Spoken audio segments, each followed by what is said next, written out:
தற்போதைய அண்மை செய்தியை பார்த்துக் கொண்டிருக்கிறோம். தமிழக பாஜகவில் 4 புதிய பொதுச் செயலாளர்கள் நியமனம் செய்யப்பட இருப்பதாக தகவல் வெளியாகியிருக்கிறது. டெல்லியில் பாஜக தேசிய தலைவர் ஜே.பி. நட்டாவுடன் மாநில தலைவர் சந்திப்பில் ஈடுபட்டிருக்கக்கூடிய நிலையில் புதிய பொறுப்பாளர்களை கொண்ட பட்டியலை நைனா நாகேந்திரன் சமர்ப்பித்திருப்பதாக தகவல் கிடைக்கப்பட்டிருக்கின்றன. அது குறித்தான அண்மை செய்தியை பார்த்துக் கொண்டிருக்கிறோம். தமிழக பாஜகவில் புதிதாக 4 பொதுச் செயலாளர்கள் நியமிக்கப்பட வாய்ப்பிருப்பதாக தகவல் வெளியாகியிருக்கக்கூடிய அண்மை செய்தி. கூடுதல் விவரங்களை நம்முடைய செய்தியாளர் லதா வழங்க நாம் கேட்கலாம். லதா, தமிழக பாஜகவில் 4 புதிய பொதுச் செயலாளர்கள் நியமிக்கப்பட இருக்கிறதாக தகவல் கிடைக்கப்பட்டிருக்கு. யார் யாருக்கு பொறுப்பு வழங்க வாய்ப்பு இருக்கு?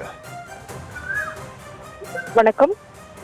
ஏற்கனவே தமிழக பாஜகவில் மாவட்ட தலைவர் இந்த மாதிரியான பொறுப்புகள் எல்லாம் ஏற்கனவே நியமிக்கப்பட்டிருக்கக்கூடிய சூழல்ல மாநில அளவிலான நிர்வாகிகள் என்பது இன்னும் நியமிக்கப்படாமல் இருந்தது. அந்த வகையில கடந்த சில நாட்களுக்கு முன்பாக பாஜக மாநில தலைவர் நயினார் நாகேந்திரன் மாநில நிர்வாகிகள் புதிய மாநில நிர்வாகிகள் பட்டியலை தேசிய தலைமைக்கு அனுப்பியிருந்தார். அதன்படி டெல்லியினுடைய அழைப்பை ஏற்று நேற்றைய தினம் டெல்லிக்கு சென்ற அவர் ஜே.பி. நட்டா தேசிய தலைவர் ஜே.பி. நட்டா அவர்களை சந்தித்து பேசியிருந்த ஒரு சூழல்ல அந்த புதிய நிர்வாகிகளினுடைய பட்டியலுக்கு ஜே.பி. நட்டா அவர்கள் ஒப்புதல் அளித்திருந்தார். அதற்கு பிறகாக தற்பொழுது அந்த பட்டியல் என்பது அமித்ஷா அவர்களினுடைய பார்வைக்கு அனுப்பப்பட்டிருக்கிறது. அதற்கு பிறகாக வரக்கூடிய வெள்ளிக்கிழமை இந்த பட்டியல் என்பது வெளியாகும் என்ற ஒரு எதிர்பார்ப்பானது இருந்து வருகிறது. அந்த பட்டியல்ல பார்த்தோம் அப்படின்னா முக்கியமாக நடிகைகள் மீனா மற்றும் குஷ்பு ஆகியோருக்கு வாய்ப்புகள் வழங்கப்பட இருப்பதாக தகவலானது கிடைத்திருக்கிறது.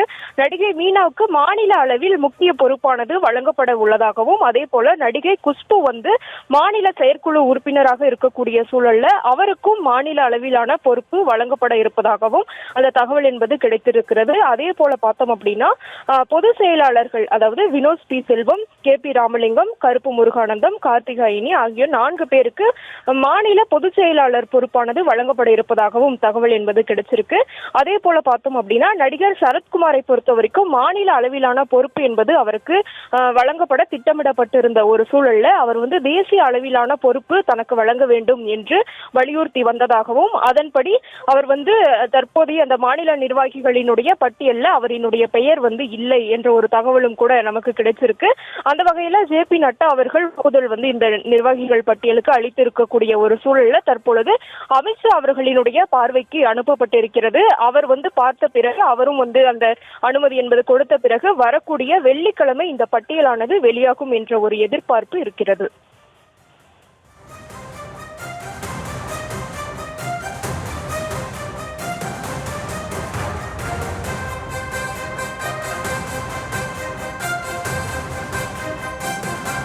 விரிவான விவரங்களுக்கு நன்றி லதா.